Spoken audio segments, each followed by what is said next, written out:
Tidjane Thiam n'est ni un dieu, ni un demi-dieu. Annoncé depuis 2017, Tidjane Thiam a enfin atterri en Côte d'Ivoire le 8 août 2022, au lendemain de la fête nationale de l'indépendance.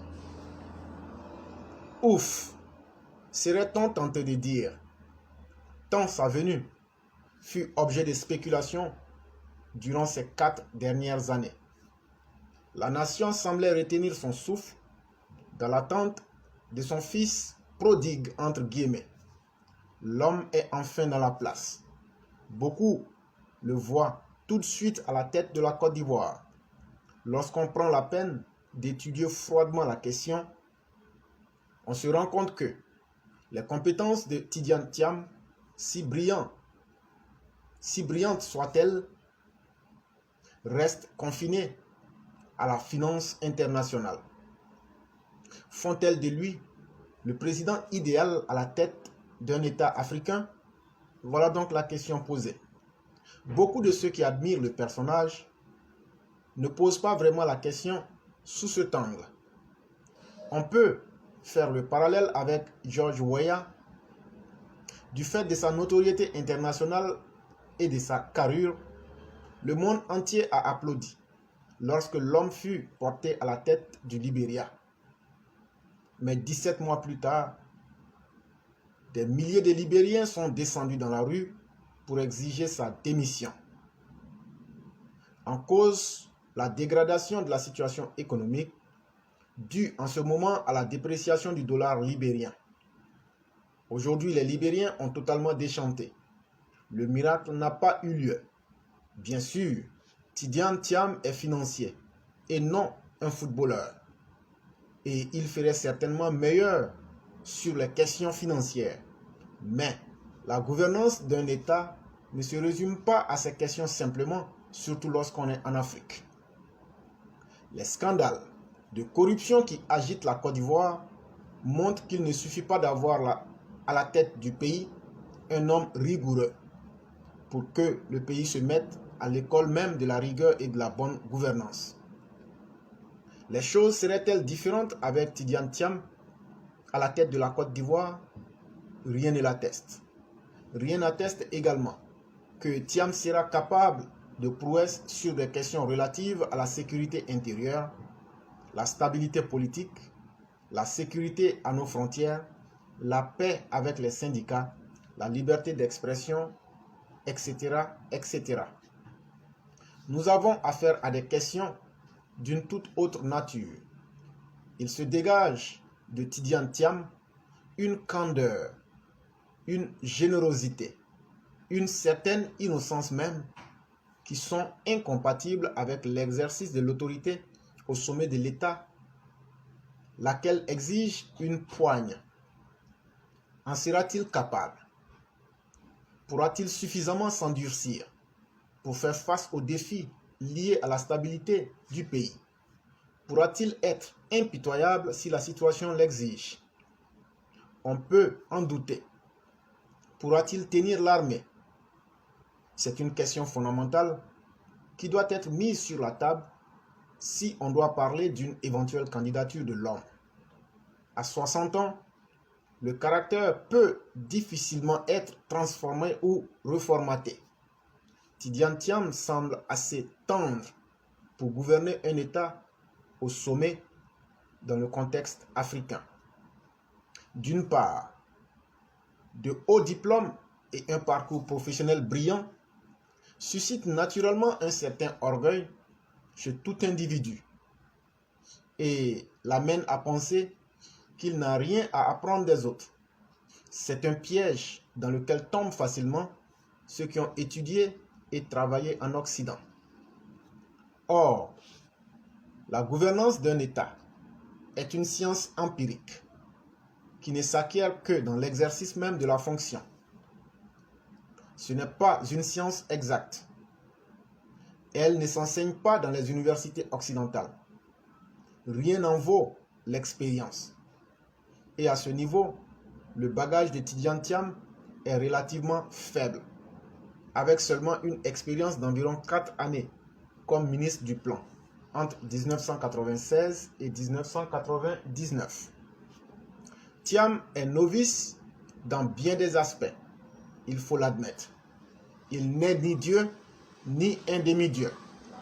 Bien qu'il soit un homme intelligent et donc capable d'apprendre vite, son manque d'expérience et son honnêteté, une qualité souvent néfaste en politique, sont susceptibles de faire peser de graves risques sur la stabilité de la Côte d'Ivoire s'il est porté à la tête de notre nation. De 1991 à 2011, le pays a connu de très graves traumatismes. Beaucoup de comptes ne sont pas encore totalement soldés. Beaucoup de blessures ne sont pas encore totalement cicatrisées. Il serait dangereux de mettre un novice à la tête du pays, si brillant soit-il en finance internationale.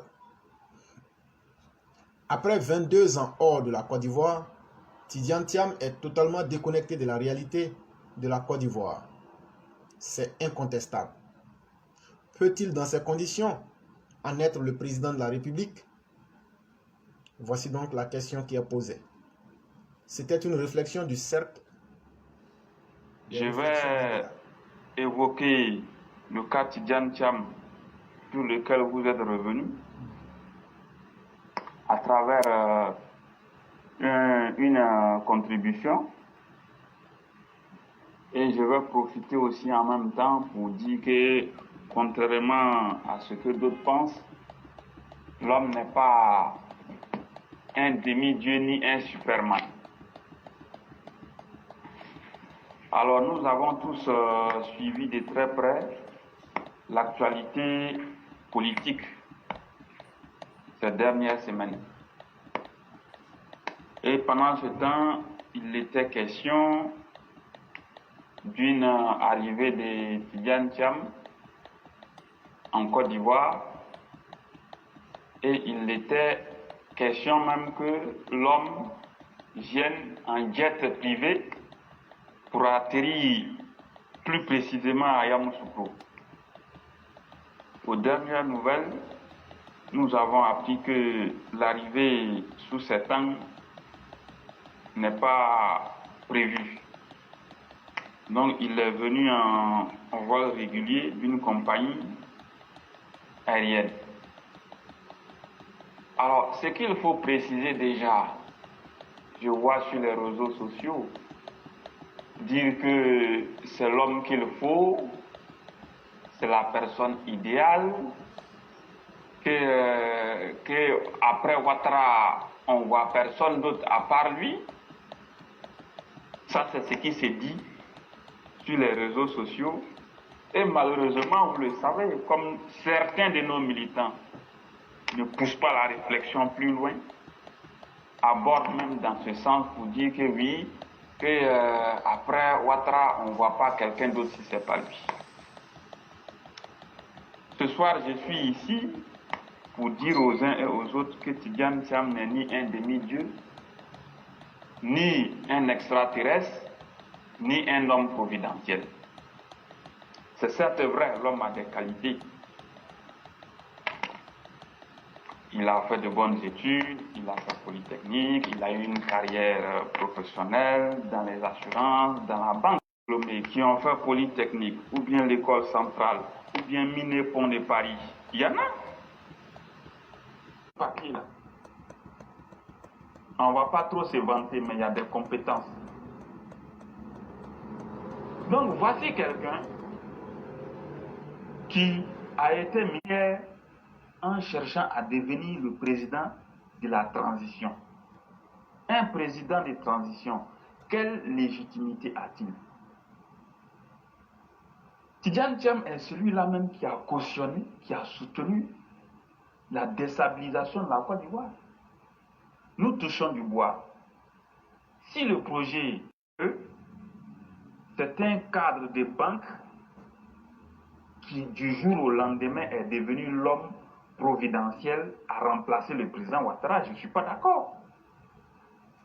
Non, il ne faut pas se foutre des gens. Le président, vous ne rentrez pas là-bas si vous n'avez pas un background politique. en la matière, Tidiane, quelle institution internationale a-t-il dirigé? Ou bien, dans quelle institution internationale a-t-il exercé? Qu'on nous dise. On ne peut pas venir se moquer de nous.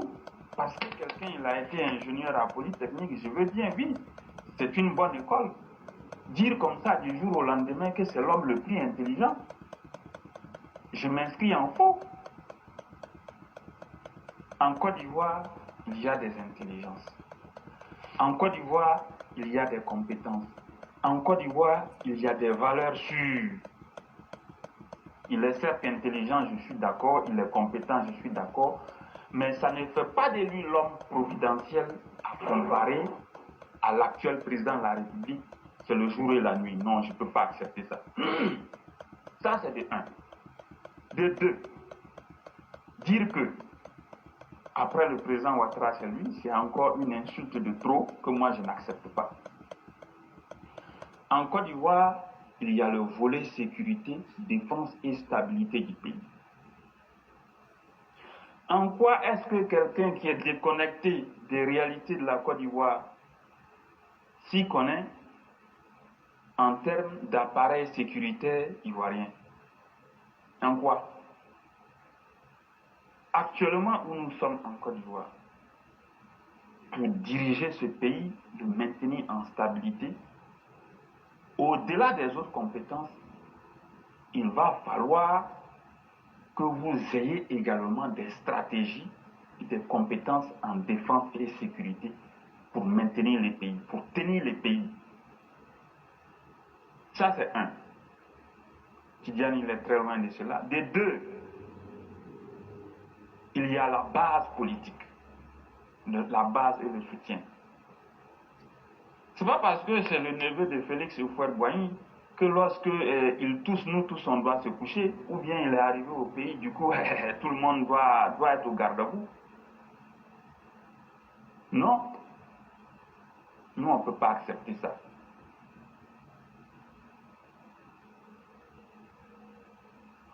Où est sa base politique en tant que tel homme? Sur quel parti politique ou bien groupement politique peut-il s'appuyer pour espérer avoir une légitimité populaire? En tout cas, nous le disons haut et fort, ce n'est pas sur les RHDP. Encore qu'au sein de sa famille politique, pour ce que vous savez, l'homme, il risque de se casser la figure. Parce que nous savons ce qui se passe là-bas.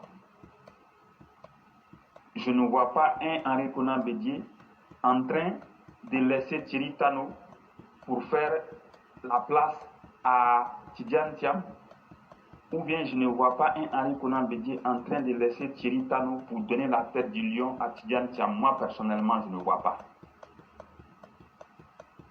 Pour rappel, lorsque Jean-Louis Billon, sans aucune réflexion, a annoncé qu'il sera candidat à l'élection présidentielle de 2025, que s'est-il passé?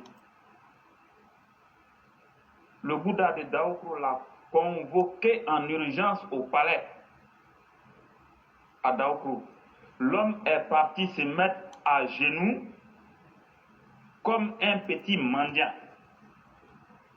Depuis que Billon est ressorti de là, nous n'avons plus entendu qu'il cherche à être candidat aux élections présidentielles de 2025.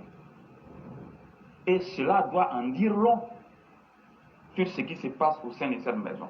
Donc nous ne sommes pas impressionnés par des ambitions démesurées d'un certain Tidiane. Ça ne nous impressionne pas. Ce que nous savons, c'est qu'il n'a pas encore combiné réalisme et ambition sur le terrain politique. Il n'a pas encore combiné ces deux domaines-là en tant que tels. Donc aujourd'hui, si je sors pour appeler et intervenir ici, c'est pour dire à nos militants du RHDP d'arrêter de rêver ou bien d'arrêter de croire que M. Ouattara, après tout cet excellent travail, va venir donner la place à quelqu'un comme Tidiane qui d'ailleurs nous a combattus et qui d'ailleurs même a comploté contre le président Ouattara. Ça, il faut que les gens oublient. Si ce sont les cadres, il y en a. Les compétences, il y en a. Il y a assez de compétences. Vous voyez tout ce que le président Ouattara fait en termes de sécurité, en termes d'assises politiques, en termes de dialogue social, en termes de solidarité. Le président Ouattara, au-delà même d'être un financier, il a le background dans plusieurs domaines d'activité. Mais et l'homme, ce n'est pas un novice du jour au lendemain qu'on va nous présenter pour nous dire que non, c'est l'homme providentiel. Moi, je ne suis pas d'accord. Il y a des cadres compétents qui sont dans l'homme, qui ne parlent pas, qui se battent jour et nuit pour maintenir ce pouvoir d'État. Donc nous osons croire que c'est l'un de ces cadres-là qui sera bien préparé pour la succession. Mais nous ne ferons en aucun cas la passe à un adversaire. En termes de sécurité, défense, Tidjane ne s'y connaît pas. En termes d'assises politiques, base politique, il ne s'y connaît pas. En termes même de solidarité, il ne s'y connaît pas. Et même le fait même de penser des projets sur papier et les réaliser, c'est le jour et la nuit, éclaireur. C'est deux choses complètement différentes. Poser un projet sur papier et le réaliser, c'est le jour et la nuit. C'est vrai qu'on s'inspire de la théorie, mais c'est le jour et la nuit.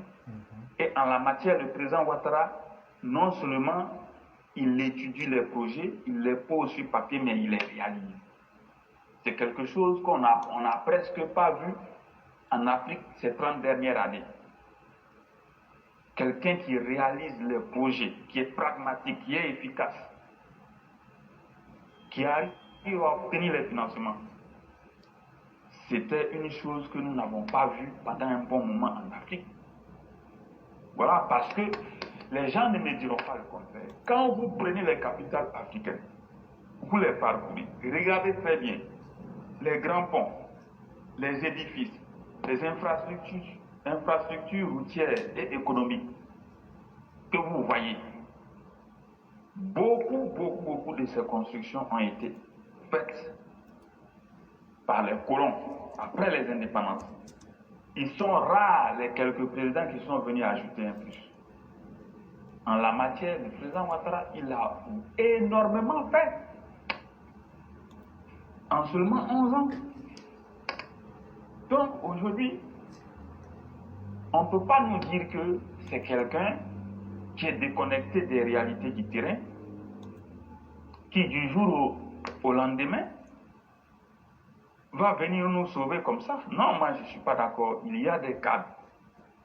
Les militants RHDP doivent arrêter de faire la promotion des Tidjanes. Les militants RHDP doivent arrêter l'insulte faite au RHDP, aux cadres et aux jeunes, en disant que à part Tidjane, on ne voit pas quelqu'un d'autre qui peut succéder à Alassane Ouattara. Ça, il faut que les gens arrêtent de nous insulter. On ne peut pas accepter ça. Il y a des cadres, il y a des compétences au sein du RHDP. Il suffit de les valoriser. Et vous allez voir que rien ne nous arrêtera. Nous allons conserver le pouvoir d'État le plus longtemps possible. Donc voilà ce que je voudrais dire aujourd'hui. Si vous avez quelque chose à ajouter, je vous écoute. Vraiment, merci beaucoup pour le sujet que tu as évoqué et bien expliqué. Malheureusement, avec le RHDP, plutôt que de faire la promotion de ses propres valeurs en termes humains et en termes de possibilités, ce n'est pas le RDR et le RHDP bien sûr, mais quand tu me dis qu'il y a certains communicants qui se permettent de dire qu'il faut aujourd'hui que c'est l'homme de la situation, j'aimerais bien leur demander l'homme de quelle situation? Effectivement. C'est très important. Il y a les situations calamiteuses, on en a connu. Si c'est l'homme qui va nous apporter la calamité, effectivement, il est l'homme de la situation. De deux, comme nous l'avions dit, il vient avec quelle expérience politique? Parce que faire la politique en Afrique et faire la politique en Occident, Thiam n'a jamais fait de la politique en Occident ni en Afrique. Or, c'est quelque chose qui s'apprend. On ne peut pas improviser en politique. Mais ce qui est malheureux souvent chez certains éléments du RDR, RHDP, c'est qu'ils sont tellement incapables de réfléchir. Ils sont tellement incapables de pouvoir faire des propositions. Ils sont tellement incapables de pouvoir tenir une ligne de conduite intellectuelle que quand il y a quelque chose qui se passe, eux, ils regardent. Là où se situe tout le monde, ils viennent répéter ça. Effectivement. Et c'est très honteux pour ceux qui sont les cyber-militants RHDP et qui font ce copier-coller là. C'est très honteux. Tu cries. Si on te demande maintenant, il est l'homme de quelle situation? Politiquement parlant, à part le fait que de 96 à 99, il a été dans le gouvernement, qu'est-ce qu'il a apporté? Donnez-nous ses résultats. Vous n'en trouverez pas. Ça, c'est un.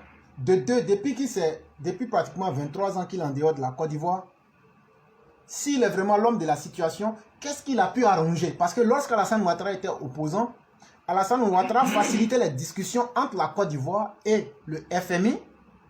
Et Gbagbo, Laurent Gbagbo peut en témoigner. Et il y a Dibi, Charles Dibi, il y a un témoignage de cela encore sur Internet. Quand tu parles là, tu peux mentir, mais quand tu parles et puis tu donnes preuve là, ça c'est un vrai garçon qui parle. Charles Dibi, ça est sur Internet, il a dit, Alassane Ouattara opposant là, c'est lui qui a facilité les négociations pour que la Côte d'Ivoire, à l'époque de Laurent Gbagbo, puisse bénéficier du programme PPTE. C'est ce qu'on appelle un homme qui apporte quelque chose à son pays. Venez nous dire ce que Thiam a apporté depuis tout ce parcours qu'il a fait. La réponse est zéro. Avec quelle compétence politique, avec quelle connaissance du terrain va-t-il gérer l'armée? Avec quelle compétence va-t-il gérer le problème, comme le cas malien que nous avons entre les mains actuellement? Avec quelle compétence va-t-il gérer le problème du terrorisme mondial? Parce que le terrorisme n'est plus localisé, c'est mondial maintenant.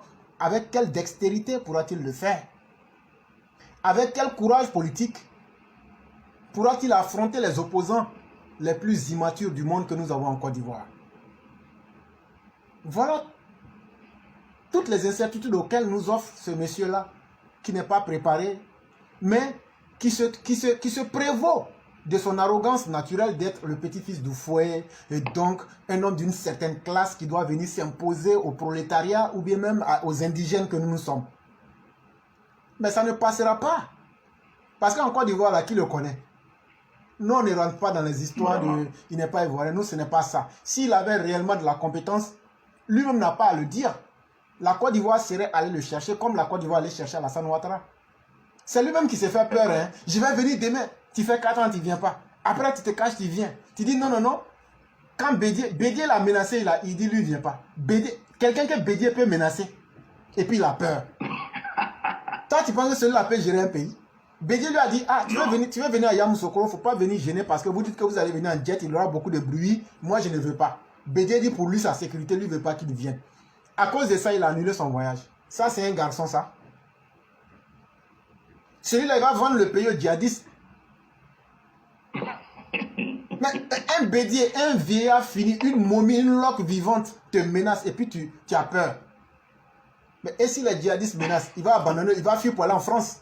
Donc, ce que chacun sait faire, là, on connaît. Thiam, c'est un fuyard. C'est quelqu'un... Vous qui avez dit que c'est l'homme du futur, là. Moi, je vous dis que c'est l'homme antidaté. C'est un homme de l'anti-progrès. C'est un homme dépassé. C'est un homme qui n'a aucune connaissance, à part le fait qu'il dit qu'il a été... Et puis, la banque suisse, là même, disons-nous la vérité. Ils l'ont chassé. Ils l'ont chassé. Il a été viré. Et il a été viré comment? Mais la banque suisse, même, là, c'est Oufou qui était l'actionnaire majoritaire. Et donc, il a été là-bas à cause de cela. C'est ça aussi qu'il faut qu'on dise aux Ivoiriens. Il n'a même pas été là-bas à cause de sa compétence.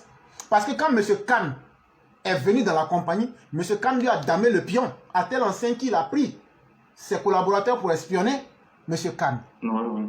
Et donc, c'est un individu comme ça, incapable même. La banque où il dit que lui, il a réussi là, on sait comment il est quitté là-bas. On sait son incapacité a été mise au jour. Il n'est pas prêt. Et donc, s'il y a des communicants RHDP qui ont fait cette erreur-là, je souhaite qu'ils se ressaisissent le plus tôt possible. Et donc, quand vous dites que le successeur d'Alassane Ouattara va quitter quelque part d'autre, ça veut dire que Alassane Ouattara est l'homme le plus idiot du monde. Comme toi, tu es un vrai père de famille, et tu dis, bon, moi, mes successeurs, ceux qui vont me succéder là, ça sera les enfants du voisin. ou bien les individus connus dans la ville parce qu'ils parlent beaucoup, c'est eux qui vont être nos successeurs. Mais je ne sais pas s'ils voient un peu l'image de ce qu'eux-mêmes ils disent. Mais quand tu es quelqu'un qui ne comprend pas la politique, parce qu'il y a beaucoup qui parlent, mais qui ne savent même pas ce que c'est que la politique, et qui se disent quoi, si tout le monde dit que quelque chose est vert, je rentre dedans. Mais ça, ça s'appelle de l'inconséquence. Or, ce que moi je dis là, c'est du concret, c'est que ce méthode, c'est du concret. Et si vous êtes vraiment sûr de pour vous là, sortez et puis donnez aussi les preuves. C'est preuve contre preuve. Un vrai père de famille qui se respecte dit, lui-même il prépare, il regarde ses enfants là. Fille comme garçon, il dit bon c'est celui-là mais celle-là qui sera mon héritier. Voilà un vrai père. Si Alassane Ouattara, après 15 ans de pouvoir, parce qu'en 2025 ça fera 15 ans, après 15 ans, s'il n'a pas été capable de connaître ceux qui vont le diriger là, c'est que lui-même là, c'est pas la peine. C'est pas la peine. Alors que Oufou, avant de mourir, Oufou savait que c'est Ouattara qui allait être son digne successeur. Effectivement. Et donc, Ouattara sait qui sera sa successeur. Et puis, il nous a déjà dit ça. Donc, je ne comprends pas pourquoi d'aucuns veulent essayer de faire de l'amalgame ou des trucs. Bon, s'ils ont été payés, je parle de ces communicants, RHDP, s'ils ont été payés, il n'y a pas de problème, prenez votre argent.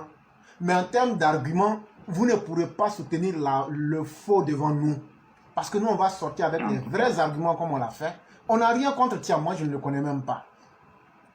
Mais nous ne pouvons pas accepter que vous venez dire des choses pour mettre en danger la vie de la Côte d'Ivoire, pour mettre en péril le beau travail qui a été fait, et en plus insulter le président Alassane Ouattara. Pour dire qu'il a été tellement bien, mais il a été incapable de se trouver des héritiers dans son propre parti, et des gens qui sont sur le terrain. Comment vous voulez confier le destin d'une compagnie à quelqu'un qui, parce que il serait le fils du propriétaire de la compagnie, mais il n'a jamais été dans la compagnie, sur le terrain, comment vous voulez lui confier pour qu'il puisse bien gérer? Si Tiam veut faire de la politique là, il n'a qu'à revenir en Côte d'Ivoire. Il n'a qu'à s'acclimater comment on appelle, au climat local. Il n'a qu'à apprendre à connaître les Ivoiriens. Il n'a qu'à apprendre à connaître nos politiciens. Il n'a qu'à apprendre à connaître comment la politique ivoirienne fonctionne. Parce que la politique ivoirienne là, si on t'explique ça en 2 jours, que tu dis, en 48 heures, et puis tu dis vraiment j'ai tout compris là, c'est que toi-même là, tu n'as rien compris.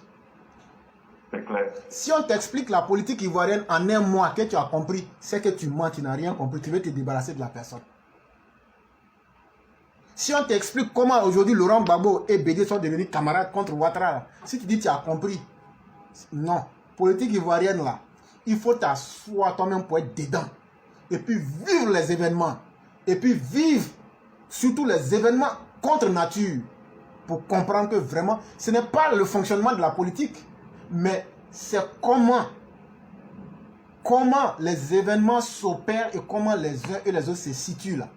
La mentalité des hommes politiques ivoiriens là. C'est ça, quand tu vas comprendre la mentalité des hommes politiques ivoiriens, c'est là qu'on va dire que tu commences à comprendre la politique ivoirienne.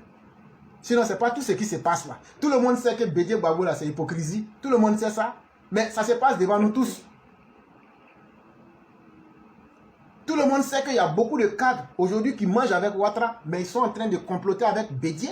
Même avant-hier, j'ai fait un truc ici. Il y a des gens aujourd'hui qui sont prêts, ils se sentent plus redevables à Gbagbo qu'au président Ouattara. Pourtant, ils sont toujours encore à côté de Ouattara.